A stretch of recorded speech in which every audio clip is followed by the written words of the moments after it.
उदयपुर के एक बजरी व्यवसायी पर सेना के ऑफिसर को जान से मारने की धमकी देने के आरोपों के बाद बजरी यूनियन एकजुट हो गई है। सोमवार को बजरी व्यवसाय से जुड़े लोगों ने इकट्ठा होकर चित्तौड़गढ़ निवासी मायाराम रायका पर सेना के नाम की आड़ में बजरी का अवैध तरीके से व्यवसाय करने के गंभीर आरोप लगाए हैं। साथ ही कहा है कि उदयपुर के तमाम व्यवसायी अवैध गतिविधि के खिलाफ है। आपको बता दें कि एक दिन पूर्व चित्तौड़गढ़ निवासी मायाराम रायका ने भींडर निवासी मनोहर सिंह पर जान से मारने की धमकी देने के आरोप लगाए थे। साथ ही कहा था कि मनोहर सिंह द्वारा उनके चालक के साथ मारपीट करते हुए बिल्टी फाड़ दी गई। लेकिन जब इस पूरे मामले पर मनोहर सिंह से बात की गई तो मामला कुछ और ही निकला। मनोहर सिंह ने एक रिकॉर्डिंग उपलब्ध करवाई है जिसमें वो उसी ट्रेलर चालक से बात कर रहे हैं जिसके लिए मायाराम रायका ने मनोहर पर मारपीट के आरोप लगाए हैं। चलिए एक बार वो रिकॉर्डिंग सुन लेते हैं जिसमें मनोहर और ट्रेलर चालक की बात हुई है। उस्ताद, हाँ क्योंकि कटु बोल रहा हूँ बार। अभी ये मंदसौर आ गया हूँ। मंदसौर, मैं मनोहर सिंह बोल रहा हूँ उदयपुर से जी। यूँ बोल रहा हूँ, अपन जो परसों वहाँ मिले थे साइड पे जो आप ट्रेलर लेके आए थे। जी जी। यूँ बोल रहा हूँ, उस दिन आपको किसी ने थप्पड़ मारी थी क्या वहाँ पे? नहीं मारी। आपके गाड़ी के किसी ने कागज फाड़े थे क्या? नहीं फाड़े। अब यूँ है कि आपका सेठ यूँ बोल रहा है कि मैं ड्राइवर से गलत बयान दिला दूंगा। यूँ मेरे तो हाथ भी टच नहीं किया। आपने प्रेम से समझाया, बोली ये कि ये रेती वगैरह वहाँ से अभी मत लाना, बाद में यूनियन में इनको जोड़ेंगे। बिल्कुल आपने तरीके से समझाया कि हाँ जो अवैध चल रहा है उसको बंद करने के लिए, चोरी चकारी चल रही है उसको बंद करने के लिए हम ये चीज़ कर रहे हैं। हाँ तो बिल्कुल सही बात है। मैंने तो आपको पहले बोल दिया था कि सर मैं ये गलती डबल नहीं करूँगा। हाँ, और सही बताना कि तुमको किसी ने भी गाली दी क्या? हाँ नहीं नहीं, बिल्कुल किसी ने कुछ बोला ही नहीं मेरे को। तुम्हारे सेठ का मायाराम नाम है, एक दिनेश जी नाम है? मेन तो मुकेश है, एक वो मायाराम, मतलब आर्मी में। हाँ, वो गाड़ी लाइन तो मुकेश भाई संभालते हैं, बाकी वो भी उनके भाई है। मेन सेठ मायाराम ही है। मेन सेठ मायाराम ही है ना? हाँ, बाकी उनके भाई संभालते हैं। मेन तो अगर मैं तो तुमसे एक ही चीज बोल रहा हूँ, अगर कभी भी अगर यहाँ पे अगर थाने में अगर तुमको बुलावे अगर बयान के लिए, तो तुम जो आज जो जिस चीज अगर सच का जो बयान दे रहे हो, अगर थप्पड़ नहीं मारी और कागज वागज नहीं फाड़े, तो ये चीज तुम बयान उस टाइम भी दोगे? बिल्कुल। भले ये नौकरी रखे या मत रखे, अपने कोई जरूरी नहीं है नौकरी करना। बाकी अपन झूठ नहीं बोलते चूतिया चक्कर में। अपन को मारा ही नहीं, अपन क्यों बोलेंगे मारेंगे? आपने मेरा हाथ ही टच नहीं किया, प्रेम से समझाया नहीं। इनके चक्कर में आके मैं आपको ये बोलूंगा कि मेरे को मारा। वो यूँ बोल रहे हैं कि मेरे ड्राइवर को मारा और कागज फाड़ दिए। मेरे हाथ भी टच नहीं किया, मेरी गाड़ी को भी टच नहीं किया। सिर्फ आए थे और बोला था ये बात कि भाई यूनियन का सिस्टम चल रहा है तो आप लोग रेट मत लाओ, कम में मत दो। हाँ, यही बोला ना। और क्या बोला कि अवैध जो काम चल रहा है, जो चोरी चकारी हो रही है उसको बंद करने के लिए कर रहे हैं, ये बोला कि नहीं बोला? लाख रुपए सामने तो भी आप टेंशन नहीं, मतलब मैं झूठ नहीं बोलूंगा। मेरे को एक चीज बताओ कि और ये चीज बोली कि नहीं बोली, जो चोरी चकारी चल रही है यूँ बोल रहा हूँ? नहीं बोलूंगा, बात गलत। बस ठीक है, ओके, धन्यवाद। मैं वापस वो मीटर तो बस तुम सच बोल देना। बस मैं एक ही चीज बोल रहा हूँ, झूठ का साथ मत देना। बस झूठ का साथ मत देना। ठीक है, ओके। तो देखा आपने, ट्रेलर चालक साफ कह रहा है कि उसके साथ ना तो मारपीट हुई है और ना ही कोई कागज फाड़े गए हैं। बजरी यूनियन के लोगों ने बताया कि उदयपुर का पूरा मार्केट दलालों के कारण खराब हो रहा है। अगर कस्टमर सीधा बजरी मंडी आकर डील करें तो उन्हें भी फायदा होगा और बजरी की कालाबाजारी भी रुकेगी। उन्होंने बताया कि बाहर से आने वाले ट्रकों का कांटे पर वजन करने के बाद दलाल रास्ते में 4 से 5 टन माल खाली कर देते हैं और ग्राहक से पूरा पैसा वसूला जाता है। बाद में यही दलाल रास्ते में खाली किए गए इस माल को 5 से 6 हज़ार में बेच देते हैं। ऐसे में ग्राहकों के साथ भी ठगी हो रही है और एक नंबर में व्यवसाय करने वाले लोग आर्थिक परेशानी से जूझ रहे हैं। चलिए अब हम आपको उस किरदार से मिलवाते हैं जिसने कॉन्फ्रेंस कॉल पर मनोहर सिंह और मायाराम की बात कराई थी। असल में ये एक दलाल है जिससे मनोहर सिंह का पुराना हिसाब बकाया है। इसीलिए एक दिन पहले मनोहर सिंह ने दलाल से फोन पर बात करते हुए हिसाब क्लियर करना चाहा था। इस पर दलाल ने रायका से फोन पर बात करा दी थी। उस दौरान भी जब रायका ने मनोहर से बुरा बुरा कहा तो आवेश में आकर उन्होंने हॉट टॉक करना शुरू किया। विनोद सोलंकी बोल रहा हूँ साहब। और कल ऐसा हुआ कि मैंने गाड़ी भेजी नहीं थी, डायरेक्ट गाड़ी वहाँ गई। मैंने मायाराम जी को नंबर दिया और उन्होंने ही भेजी थी। प्लस वहाँ मनोहर सिंह जी गए और मेरा छोटा मोटा कोई पेमेंट का मामला है, 13,000 रुपये मांगते हैं। उसके अलावा इनका फ़ोन आया ड्राइवर के नंबर से। ड्राइवर के नंबर से फ़ोन आया तो बोले कि विनोद जी तुमने ये गाड़ी भेजी है क्या। मैंने बोला भैया मैंने नहीं भेजी, वो डायरेक्ट उनकी गई। ठीक है, उसके बाद मैंने क्या कंफर्म करने के लिए मायाराम जी को फ़ोन लगाया और मनोहर सिंह को लाइन पे लिया। तो मनोहर सिंह जी ने फिर क्या बात की, तो उन्होंने पूछा आप कौन बोल रहे हैं, नाम पूछा 2 बार तो नहीं बताया। उसके बाद मनोहर सिंह जी ने नाम नहीं बताया तो उन्होंने बोला कि फिर उन्होंने धमकी दी, माँ बहन तक कुछ भी बोला इन्होंने। तो उसके बाद फिर इनके बहस चलने के बाद में मनोहर सिंह जी ने फ़ोन काट दिया। उसके बाद मेरे को से नाम पूछा तो मैंने इनका नाम बताया।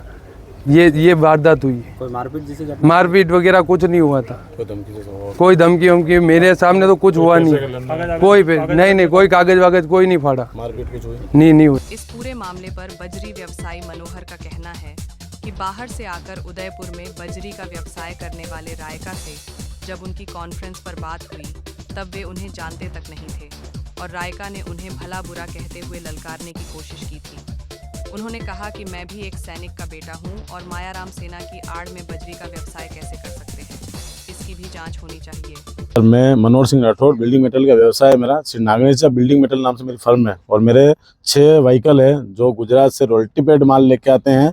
और हम जितने भी रेती व्यवसायी हैं पिछले 2 महीने से खैर इस चीज़ को फेस करते करते हमें 1 से 1.5 साल हो गया कि जितने यहाँ पे दलाल है बाहर की गाड़ियों के ओनर यहाँ नहीं आते हैं, वो लेके क्या कि इन दलालों के भरोसे गाड़ियाँ चलाते हैं। दलाल जैसे हमारे पास वीडियो भी है, सर को मैं अवेलेबल करा दूंगा। उस वीडियो में ये गाड़ी में से माल जैसे कांटा करा के गाड़ी निकली है तुरंत करके 7 टन 5 टन माल उतार देते हैं। और या फिर उदयपुर के चिन्हित ऐसे 4-5 कांटे जहाँ पे ग्राहक सामने फिर भी कांटे का वजन बढ़ता है, तो हम तो गाड़ी ओनर है यहाँ सामने रहते हैं, तो ये जो दलाल वगैरह हमसे गाड़ी खरीदते नहीं और ये बाहर वालों की गाड़ियों में चोरी करके उनको 20 रुपये कम की रेट बताया है कि उन ग्राहकों के वो रेट पड़ती है 1000 से 1100-1200 रेट। और इस चीज़ के खिलाफ हमने मुहिम छेड़ी, जो कि कम से कम 20-20 साल से इस व्यवसाय से जुड़े हुए वो सब संगठन के मेंबर भी साथ में है।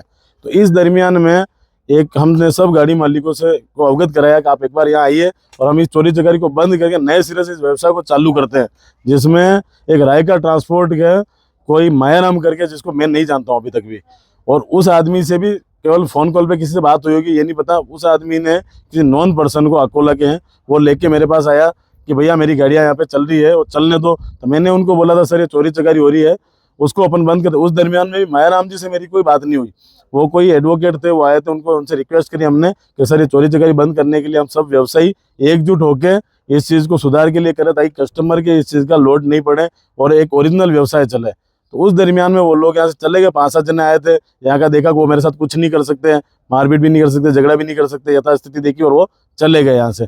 फिर उसने जाके 2-3 अच्छे बड़े नेताओं से मेरे को फ़ोन करा है और उनको मैंने रिक्वेस्ट करी नेताओं को कि सर आप 5-7 दिन के लिए इनको रिक्वेस्ट करो कि एक बार संगठन से जुड़ के सब जने एकजुट होकर अपने इस अवैध व्यवसाय का नाम जो इसको दे रखा है, इस व्यवसाय को अपन रॉयल्टी पेड माल लेके आ रहे हैं, तो इसको लीगल व्यवसाय के रूप में काम करें।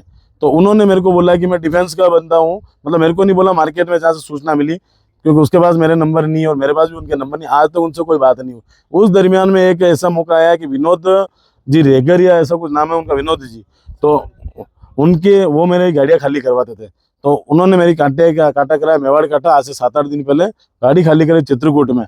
गाड़ी का 34,000 रुपये 34,500 रुपये भाड़ा बना, उसमें से उन्होंने 21,000 रुपये तो मेरे को दे दिए, 13,500 रुपये ये बाकी और 3,500 रुपये पहले के बाकी, और वो मेरा फ़ोन नहीं उठा रहे थे। तो मेरे को सूचना मिली कि ये वहाँ पे ये गीतांजलि से आगे बालाजी मंदिर से आगे अंदर की तरफ कई साइड है जो वहाँ पे वो गाड़ी खाली करा। मैं वहाँ गया, ड्राइवर को पूछा कि सर कि भैया ये गाड़ी किसने भेजी, तो उसने बोला विनोद जी ने भेजी। मैंने कहा बात करा, मेरा फ़ोन नहीं उठा। उसने फ़ोन करा तो मैंने बोला यार तुम मेरे पैसे नहीं दे रहे हो, गाड़ियाँ दूसरों की खाली करवा रहे हो।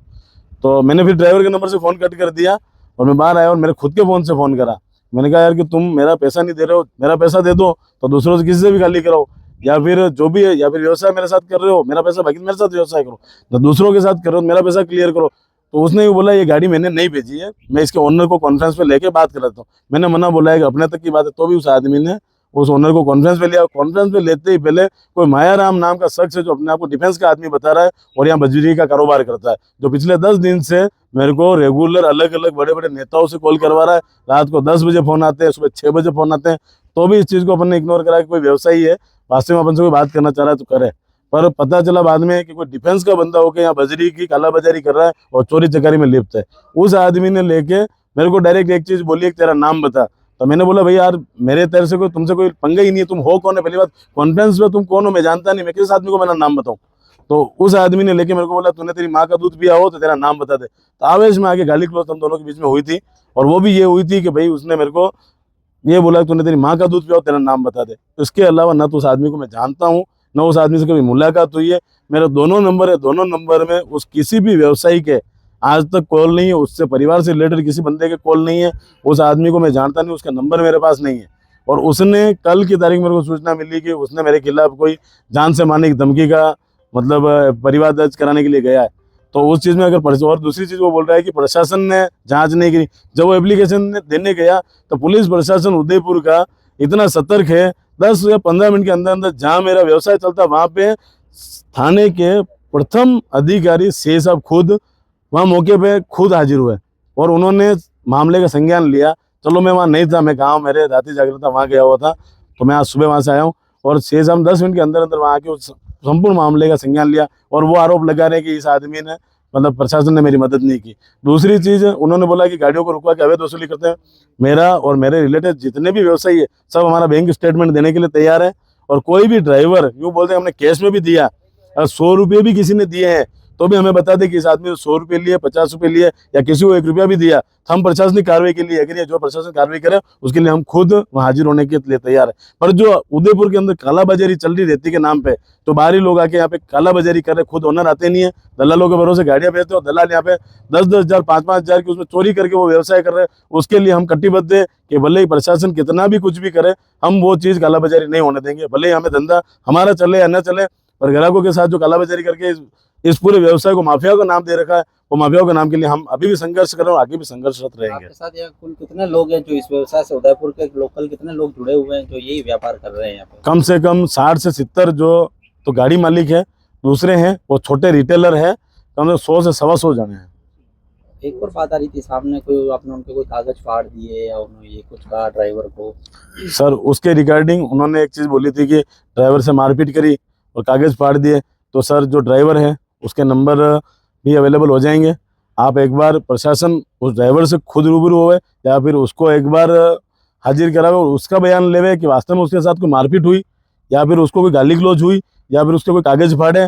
अगर मैं अपराधी पाया जाता हूँ मेरे खिलाफ तुरंत कार्रवाई करें। मैं उसके लिए भी एग्री हूँ कि अगर मैंने उसको अगर एक थप्पड़ भी मारा हो, गाली गलौज दी हो या कोई कागज फाड़े हो, तो आप उस चीज़ में कार्रवाई करें।